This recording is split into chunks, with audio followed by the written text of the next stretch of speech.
Le non-respect des droits des fonctionnaires se poursuit notamment à travers l'attitude du gouvernement envers les enseignants hier à l'Institut national de formation pédagogique Cisa Mahamassen. L'éducation est mêlée à la politique, une situation inacceptable, surtout en cette veille d'élection. La compagnie Corsair a lancé une pétition en ligne pour contre-attaquer le monopole aérien d'Air Madagascar. Elle lance un appel aux internautes pour l'aider à sauver sa liaison régionale entre La Réunion et Air Madagascar.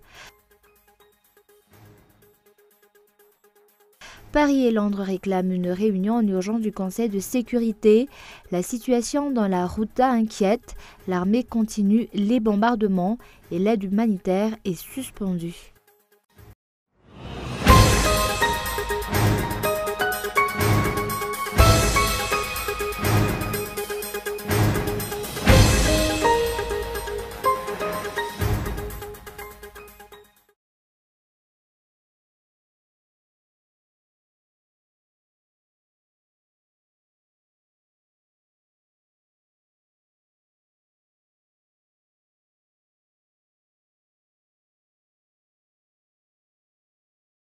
Bonsoir à tous et bienvenue dans cette nouvelle édition du journal en version française sur Cool TV.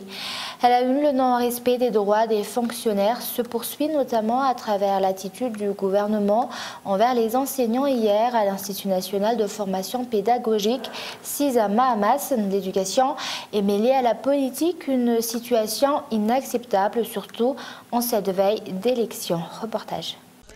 Les pressions en tout genre des dirigeants envers les fonctionnaires recommencent à l'exemple de ce qui s'est passé hier à Mahamassen, où le gouvernement, par le biais du chef de la circonscription scolaire de Tanaville, a obligé tous les enseignants de ce secteur à assister à l'ouverture de la célébration du 8 mars sous peine de demande d'explication. Les dirigeants mêlent ainsi les membres du secteur de l'enseignement à la politique, alors que la politisation de l'administration publique est formellement interdite par la Constitution.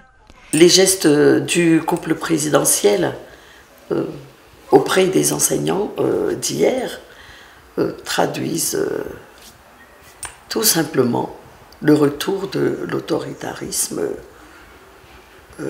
étatique par le fait de la politisation de l'administration qui est tout à fait contraire au principe de la démocratie républicaine. D'autre part, il faudrait mettre un terme à toutes les formes de pré-campagne électorale, surtout en cette veille d'élection.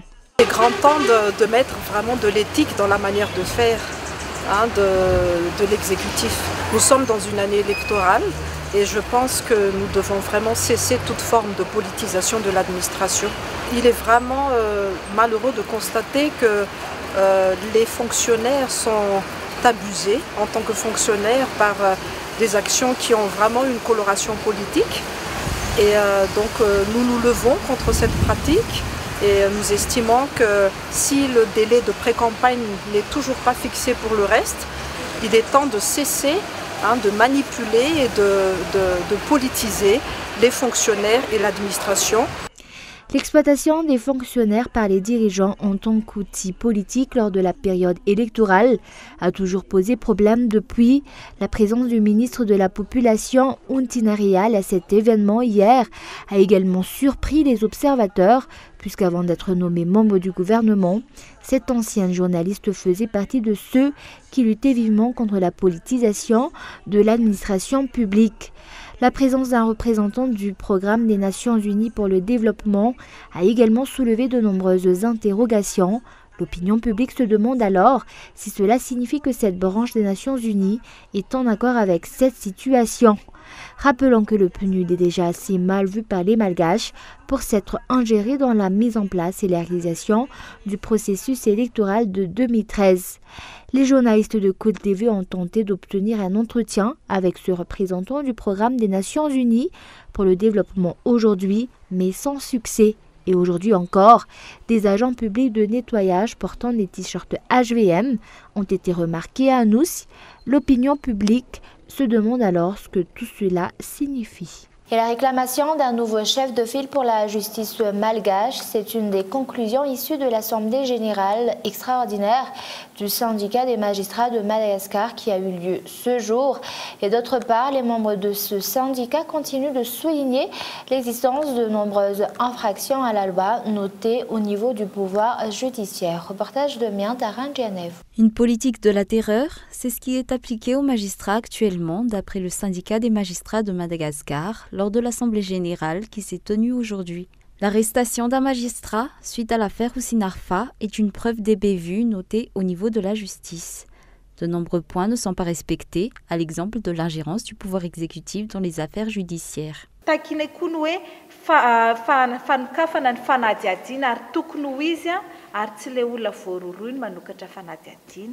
Nous réclamons l'ouverture d'une véritable enquête. Ce ne sont pas aux personnes soupçonnées d'ouvrir une enquête. Je parle ici de la ministre de la Justice et du procureur.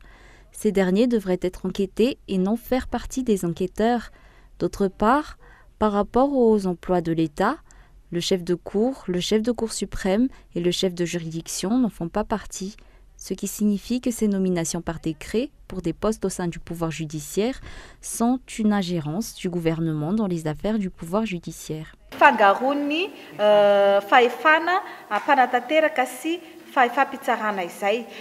Presque toutes les requêtes de ce syndicat des magistrats de Madagascar sont restées sans suite et l'indépendance du pouvoir judiciaire n'est toujours pas respectée. La méthode de travail de la ministre de la Justice a également été critiquée durant cette réunion. Les membres de ce syndicat réclament de ce fait un nouveau chef de file.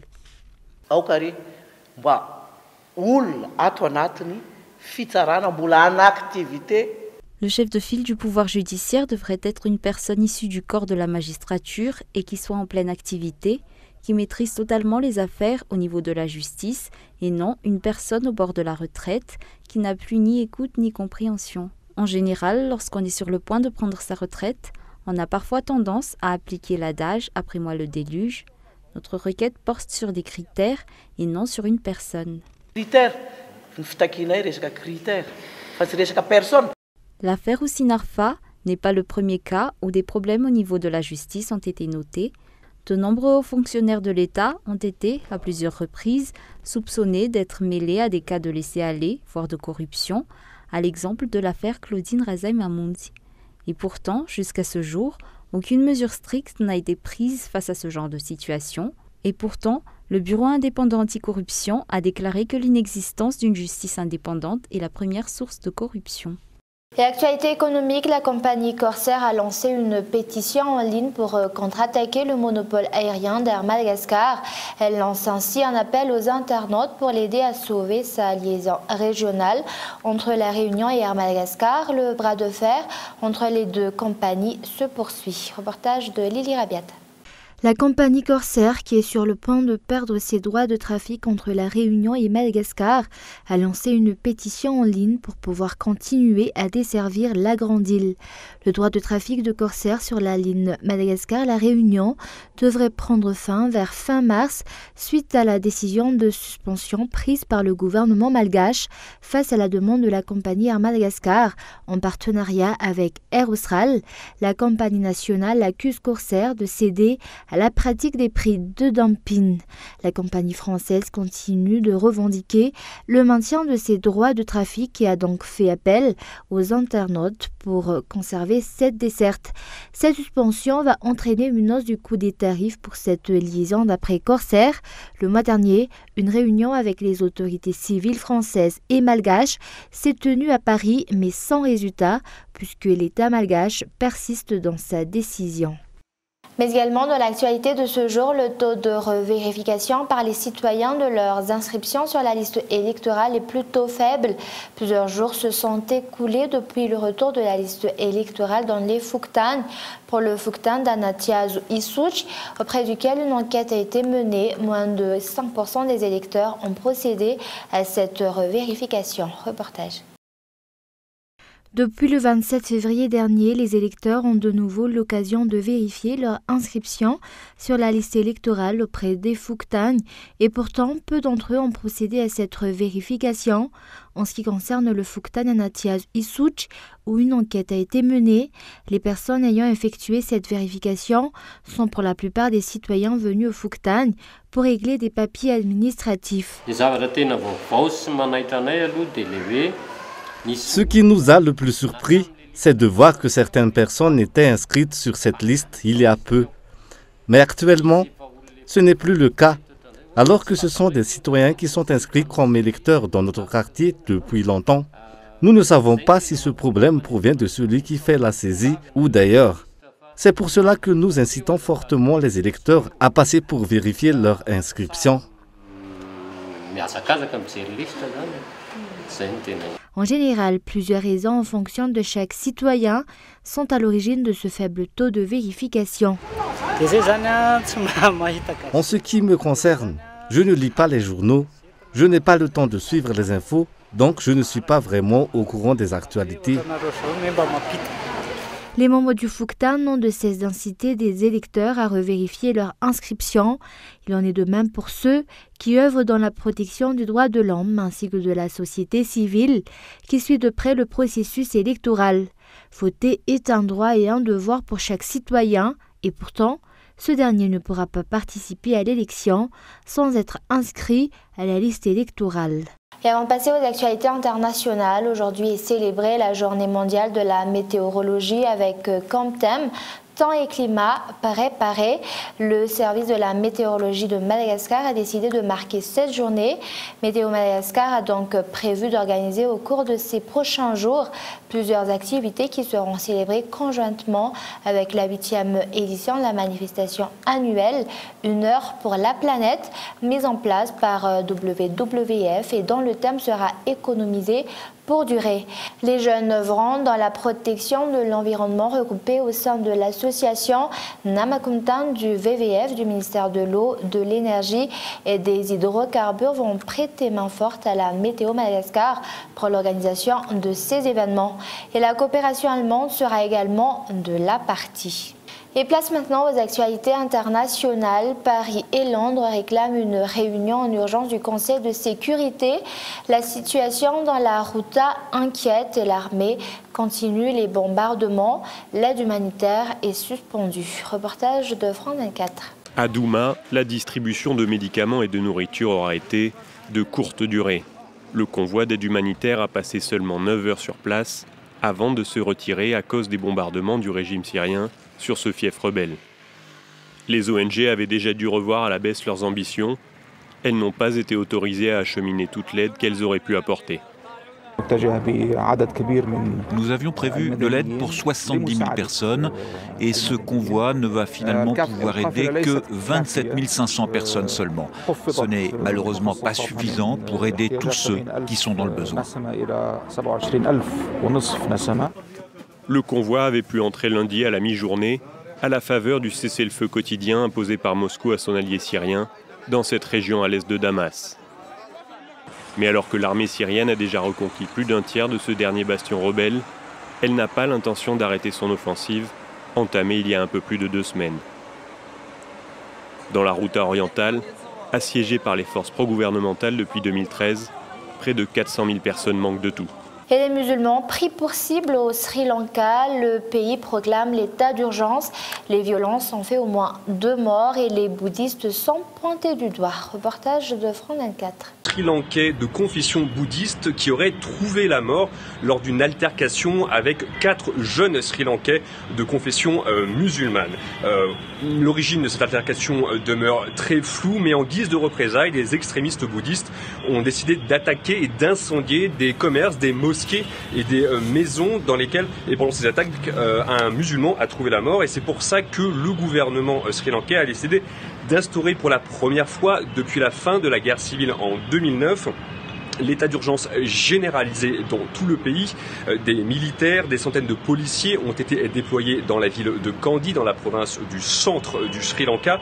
Le gouvernement appelle au calme et menace d'interpeller et d'emprisonner toute personne qui véhiculerait désormais des messages de haine, notamment sur les réseaux sociaux. Il faut rappeler que la ville de Kandy est un haut lieu touristique dans le Sri Lanka, qu'elle est connue notamment pour ses plantations de thé à travers le monde, et c'est surtout un haut lieu de pèlerinage pour les bouddhistes, puisqu'il y a énormément de temples qui vénèrent Bouddha et qui célèbrent Bouddha dans cette région. Oui, alors les tensions interreligieuses, notamment entre bouddhistes et musulmans durant ces dernières années, notamment depuis la fin de la guerre civile en 2009, n'ont cessé d'augmenter. Elles sont notamment attisées, ces violences, par un groupe extrémiste bouddhiste qui s'appelle le Bodhu Bala Sena. C'est une organisation qui a été créée par des moines qui estiment que le Sri Lanka est une terre en danger et qui serait envahie par d'autres religions.